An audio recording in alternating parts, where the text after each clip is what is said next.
la chronique People.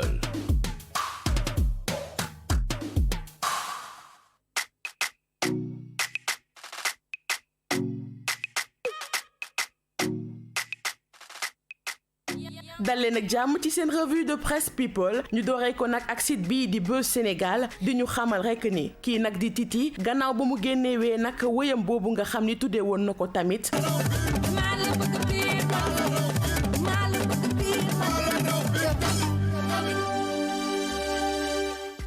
boobu ba tey nag rarement lañ koy dégg waaye daal dafa mel ni dafa nar a ñëw ak lu bees tàkk tuddee ko nag ki nga xamante ne nii mooy Serigne Abdou Karim Mbacké mu nar a doon nag lu bees tàkk ba tax mu génnee teaser bi nag di ko wan fans yi jëlal lii. Baye Karim baa ngi ñëw nag mooy surprise bi leen di indil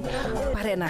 ñu doxantu nank ba Grand Théâtre ki nga xam ni nag mooy Titi dafa wuyu ji Daba Sey foofu noonu ca anniversaire am ba mu amaloon le 12 waaye daal ndaanaan bi ñuy wax bëri bagage di Titi def na fa loo xam ni dootul fay ba abadan. kii nag di Adam Sène nekk xale bu mën la muy def moom nag gannaaw bokku site bii di Dakar Buzz laajee dafa wax rekk ni moom daal plagié wul benn yoon ki nga xam ni mooy Dip Doundou Guiss ñu des rek ba tey ci site bi kii nag di El Hadj Ousseynou Diouf moom nag mu ngi averti bu baax ki nga xam ni mooy Aliou Cissé waaye ci ay kàddoom mi ngi naan gis na nag waa Kenya ak Tanzanie di football waaye daal ñaari équipe yooyu xam na ni duñu bàyyi dara mu sedd te ñun suñu équipe Sénégal dafa jaar fi ndaanaani jaar moom nag jàpp na ni Sénégal mooy favori ci groupe bi te ni dinañu jouer nag ak institution de l'Afrique maanaam Algérie kàddu yi nag muy xalaatu double ballon d'or bu africain bii ñu ñëw ci site bii di 20 minutes people ki nga xam ni nag mooy rappeur bii di Karis gannaaw ba mu amee defante nag ak kii di Booba ñoom ñaar dañoo signé nag seen xeex ba tax Karis dugg ci Instagram moom teg plateau ginaaram te it di filmer signé bi nga xam ni mu ngi koy signé contrat boobu nga xam ni ñoom ñaar ñoo ngi ko war a am te boobu ba tey fans yi di ko xaar te mu bëgg ci preuve lool.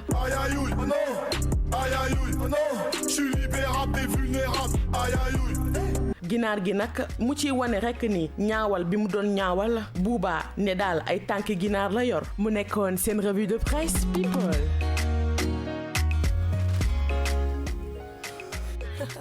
waaw rubrique people bi Rahma. non Rahma gaañ na ma quoi. voilà mais histoire bi du mos a jeex histoire Booba ak. mais si dina jeex. non mais c'est que man bi mu nee teg palaatu ginaaram sax pour man da doon sàqami di enjoy ginaar bi nekkate moom loolu yëpp objectif maanaam mbalak la daal. waaw dafa naan kii dafa ne. ginaar da kaa yomb rek yomb tànk comme yéen yi waaw yéen xam nga il est fort d'en haut en fait c'est quelqu'un qui se muscle beaucoup. man li ma ciy xool ils vont grandir ils vont c'est-à-dire mais non même au-delà de grandir bi c'est-à-dire gis nga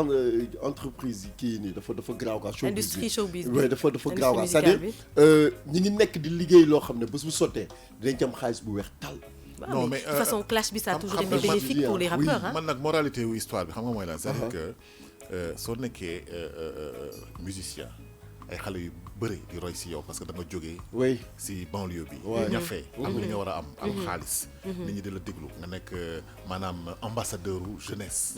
black en Europe en France bi nga xam ne dafa doy waar banlieue bi gars yi li ñu fay dund muy dafa doy waar police sax ñemewu fa dem tellement violence bi drogue bi lépp a fay am mais gars yi dañu jógee foofu di changer pour changer mentalité yi changer comportement yi su fekkee ni Booba ak Karis dañu xeex aéroport parce que lan maa nekk numéro 1 yaa nekk numéro 2 c'est des bêtises. Secondo presse bi ba nga xam ne mooy relais yooyu pour def lu sensationnel. Vraiment il faut ñu am il faut ñu am sens de la mesure. mais malheureusement nag système de marketing. dafa am ñoo xam ne presse à sensation la loolu mooy seen liggéey. par exemple Voici dama koy citer parce que nekkul Sénégal du concurrent te service commercial du ma dóor mais Voici dañoo ñëw wax ci Maïté wax ci Seydina wax ci Al wax ci kii ak Daouda wax ci kii Pape Jean voilà wax lu leen neex. xam nañ que nañ jaay 1 million d'exemplaires à 10 euros muy maanaam 1 milliard à 10 millions d'euros sax muy 2 millions xam nañ que suñu leen intenté procès 5 personnes suñu leen intenté procès suñu fay ba fay dinañu fay 1 million d'euros. Et puis 9 millions yi seen bénéfice la. loolu moo tax tableau yi di yëpp. di fësal affaire yu doy waar yooyu. boo xoolee les paparazzi là la moo tax. ñu am xaalis en fait c'est ça c'est-à-dire. Attends, la vie privée rek la ñu doxee. man je me dis qu'aujourd'hui aussi dans le monde du rap quand on parle du rap de hardcore. C'est vraiment. est-ce que hardcore amati na. non on est toujours dans cette ère-là ça a été juste modernisé. mais on est toujours dans le hardcore parce que quand on va jusqu'à se battre verbalement. xam nga mais di xeex ci ay affaire c'est toujours le hardcore. États-Unis ñoo gënoon violent mais bàyyi dañ ko. mais non justement le dommage est que ñun roy bi ñuy roy du roy bu yem. maanaam ñun dañuy roy ba dégager roy dàqaala la ca topp yëpp parce que tout simplement aux États-Unis c'est leur politique commerciale c'est comme ça que ça se passe dans le monde du showbiz foofu un vrai rappeur qui se dit que c'est un rappeur de la banlieue da nga war a sadik comprendre nga pour loolooy tax tey nit ñi bëgg la nga nang kërëng moo tax ñoom ñëpp ils sortent de la banlieue des États-Unis am xaalis mais du tere ñu ngi toujours ci gang boobu noonu entre de la drogue entre les armes et cetera ñun nag dañuy roy ci loolu mais Maïté xola rey nañ ci loolu d'accord mais gis nga Biggie Small ak Tupac boobu ñu deewee si la ñëpp déposé armes yi waaw mais en ce moment c'est vrai oui je sais ça tendance à revenir parce que ñoom maintenant ils ne sont plus dans le monde du rap la plupart des artistes qui avant étaient vraiment dans ça ils ont fait une tournure la plupart ils ont quitté madame ils sont plus constants sur la scène ils sont plutôt dans la prod dans la production dans le business ils sont allés investir leur argent pour avoir un revenu derrière après qui va leur permettre de survivre longtemps parce que xam nañ ne une nouvelle génération bi di ñëw dañ taqe mën naa la citer ñeent Dr. Dre Gangsta la woon kii jëkkëru Beyoncé bi Jay-Z loolu la kii naka la tudd encore 50 Cent ñoom ñëpp ils étaient Puff Daddy xala boobu ñu amee doom boobu ñu amee doom si la ñu repentir xool ni que hey ils sont allés vers ces jeunes là en leur disant affaire bi du lii voilà on va vous tuer vous allez perdre on va vous oublier mais aussi ils sont intelligents parce que cette nouvelle génération qui avance là aux États-Unis si tu regardes les jeunes qui font actuellement du rap aux États-Unis c'est des gamins mais qui sont extrêmement talentueux mais le dommage est que foofu industrie musicale dafa ànd ak benn xam nga sum kii bu grave donc du coup ay ñoom Booba nga xamante ne dañuy incarner l'impolitesse c'est des gens qui incarnent l'impolitesse ils se disent que ne ils sont bons ils ont de l'argent ils sont impolis donc ils font ce qu'ils veulent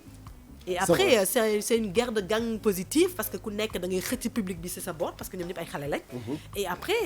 ça peut être frustrant pour des autres mais pour eux c'est bénéfique c'est bénéfique parce que dañuy clashante ci seen son yi son bu ñu clash rek mu dal rek day gën a jaay day gën a jaar non xala clash bi Mike comme ni ko waxee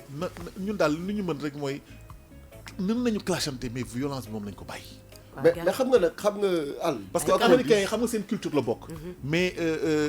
culture soo koy calquer comme ni ñu ko waxee dafay da ngay jël côté positif mais c'est pas évident parce que tamit bon y a des gens yi nga xam ni ñoom li leen soxal mooy base rap bi violence bi si nekkoon verbal échange loolu mooy doper seen vente mais doy na waar te tamit kay wax la benn affaire bi nag wax na waxu Titi tamit de Titi tamit moom fi mu toll nii mooy bomb ñu ko fàtte de ñun ñu dellu si waat Sénégal daal man fàttaliku suñuy mbokk sénégalais yi Titi ngi cartonné actuellement vraiment ñun aussi on a de la chance xam nga année 90 yi groupe rap yi dañu doon clashante fii au Sénégal mais maintenant ils se sont rendu compte que c'est une même famille affaire yi gënal rafet daal waaw mu ngi am mais dans la discrétion voilà non dañ koy fasal nag pourtant waaw mais après du yàgg quoi polémique bi du yàgg dañoo commencé xam seen bopp daal non Maïté yow rappeur nga non samay xarit lañ nag waaw samay xarit lañ xam nga dama daan def jëmp comme ñoom tamit yow tamit def crop top bi nii dañu yaakaar ne léegi la xew yàgg na Maïté damaa bëgg nga jox ma sa numéro borom kër def crop top def pantalon taille haute ba fii